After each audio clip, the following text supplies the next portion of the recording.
Good morning, everyone, and thank you very much, Dr. Toll, for your kind introduction and for revealing my most darkest secret, that I'm a rock and roller. And thanks to President Wendy Chamberlain and the Middle East Institute for inviting me to address this year's very important conference.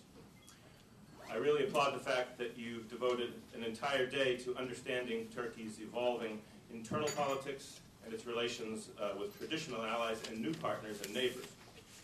And it's terrific to see the representation here from Washington's U.S.-Turkey intelligentsia, as well as distinguished guests from Ankara. I look forward to your insights. Now, as many of you know, my portfolio at the Department of Defense covers Africa, the Middle East, Europe, Russia, and Eurasia. And I've spent considerable time over the past year engaged with Turkey through the prism of each of these regional contexts. And I'd like to share with you what I've learned and what I think my Turkish counterparts have also learned about our critical alliance. As Dr. Toll just mentioned, when you convened last June for the first annual conference, the downturn in U.S.-Turkish relations had surprised and concerned us all. We were concerned because it seemed so at odds with the relative closeness we had felt over the preceding year, beginning with President Obama's April 2009 visit to Istanbul and Ankara. Since that time, the governments of Turkey and the United States have found a way to work through the events of that challenging phase, disproving charges that Turkey was drifting from the United States or that the United States could not abide an independent Turkish foreign policy.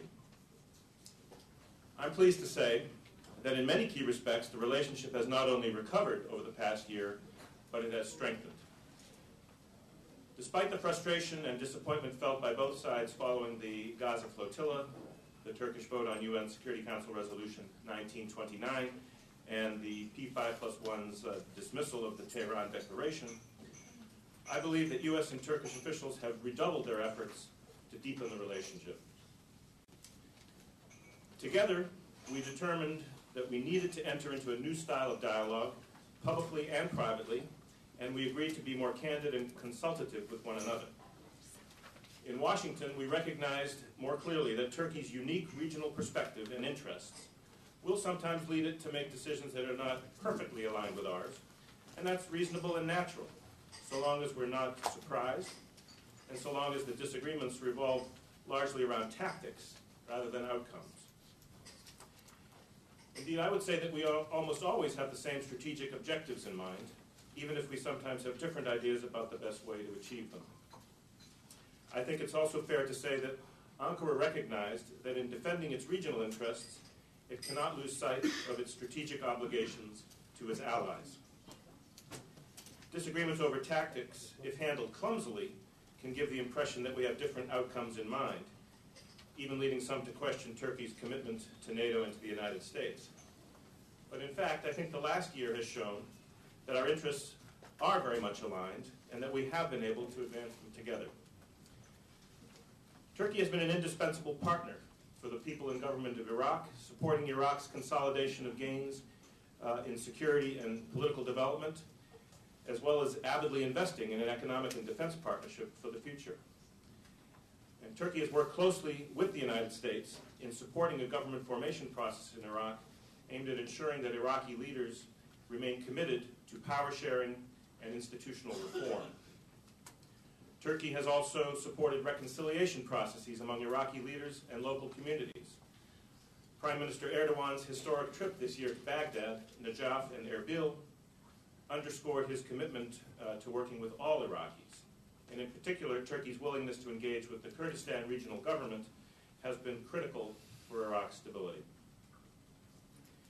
We may not have known it at the time, but I think U.S. and Turkish combined support over the past year for a peaceful, democratic Iraq and an inclusive government laid the basis for our efforts to help promote reform and democracy in the Arab world.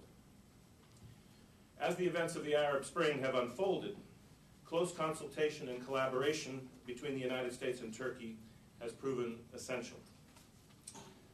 We have worked together at the highest levels of our governments following the surprising liberation of Tunisia, from the first days of Tahrir Square through the siege of Benghazi, and the most recent appalling use of violence against the Syrian population by the Assad regime. In the past months, this more candid dialogue has enhanced international and regional security by serving as a bulwark against governments that defy the basic rights of their people. Turkey strongly supported NATO's assumption of control over Operation Unified Protector, the NATO-led operation to enforce UN Security Council Resolution 1970 and 1973 in Libya, and it has contributed forces, including fighter aircraft and warships. Turkey has also been a leader in humanitarian relief and in searching for a political solution for Gaddafi to leave power. Turkey's diplomacy has freed captured U.S. journalists, and it's helped thousands of non-Turkish citizens to safely depart the country. Throughout the region, Turkey continues to exercise its own leadership and is a source of inspiration for those who aspire to free market, secular democracy.